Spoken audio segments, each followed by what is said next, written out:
طب انا هروح ونتقابل بكره، ماشي؟ سلام. ما تبقاش عيل بقى يا مازن، قلتلك هتفهم كل حاجة. افهم ايه يا يحيى؟ بتقول كلام غريب وسامعك بتقول التعويذه ما عملتش حاجه.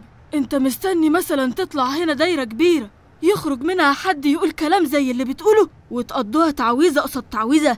تعويذة قصاد تعويذة؟ صح يا مازن، هو قال مش انت بس اللي معاك تعويذة يا يحيى، وان وجودي هناك مرتبط بوجوده. يعني معنى كده ان التعويذة بتاعته مش بس مرتبطة بكلمة السر، دي كمان ليها علاقة بالتعويذة اللي معايا. كده انا فهمت يعني خلاص.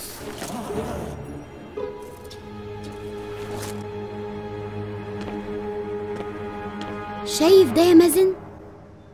تمثال، هو شكله حلو قوي وتحسه مش من اللي بيتباعوا في اي مكان بيقلد التماثيل الاثريه، بس في النهايه تمثال. ده هدية من الملك رمسيس ليا يا مازن. ها كده كملت.